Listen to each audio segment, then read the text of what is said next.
Let us now take a look at the different characteristics and beliefs of humanistic schools. The first one is meaning. Intellect distinguishes humans from animals. Because we have a brain that functions and we can do intellectual kinds of things, we are different from animals, and therefore we have a responsibility to ourselves, and that intellect brings meaning to our lives. The way we think, the reason why we think, how much we think, how often we think, all that will make a difference on what kind of human beings we will turn out to be. Do I think only of myself? Do I think of others? Do I think of my family? Do I think of my community, my society, my nation? Do I think of the entire globe? 2 is, what is reality? Humans have potential and innate goodness. In other words, when a child is born, the child is good. There's innate goodness is built into the child. This goodness is lost because of what the child experiences during the early years of growing up and beyond. And so, some adult or a group of adults are responsible for taking away that innate goodness from a child and replacing it with the not so good beliefs. All human beings have potential.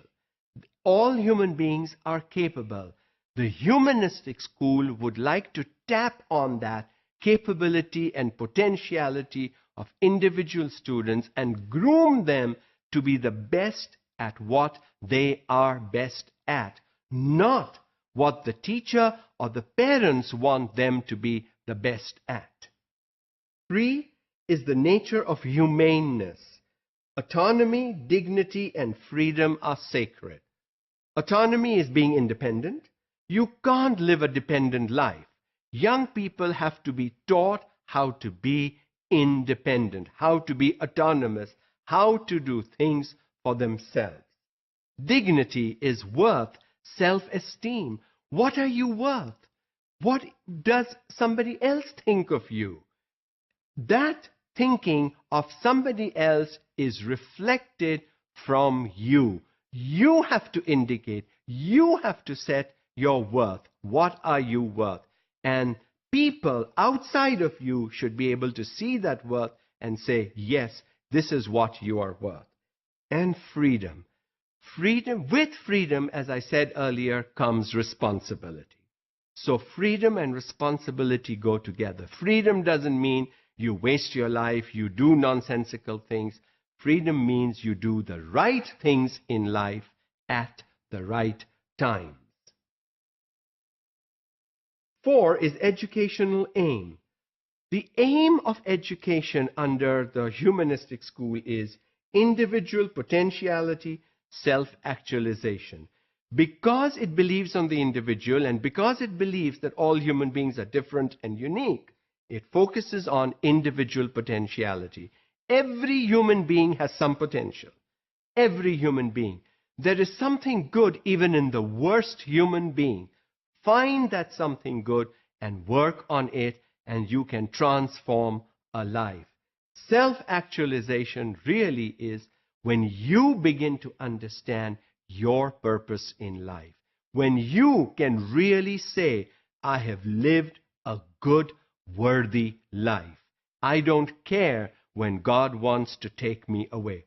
That is self-actualization. And it takes time. Different people have different self-actualization periods of their own. Educational methods, facilitation, self-direction, and teamwork.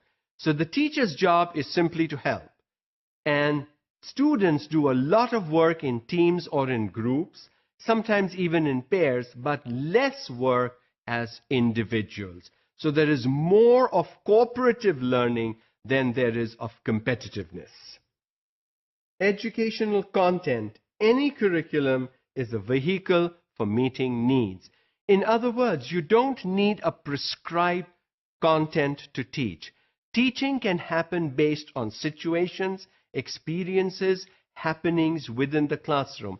And our students in the classroom provide us with excellent teaching opportunities that we never respond to as students.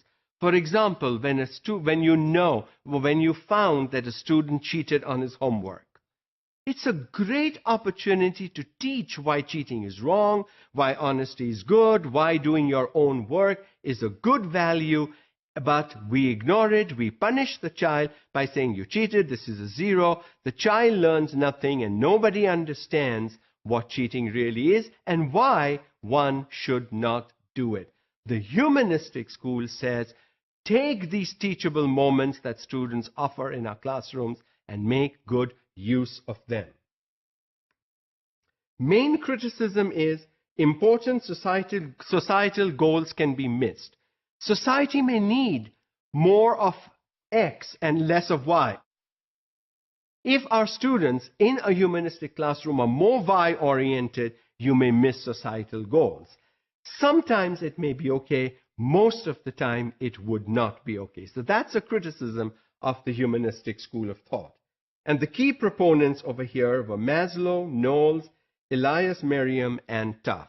If you look at what these people did, they talked about how you can look at the humanistic needs and wants of children and how you can make children, through those wants and needs, into humane human beings.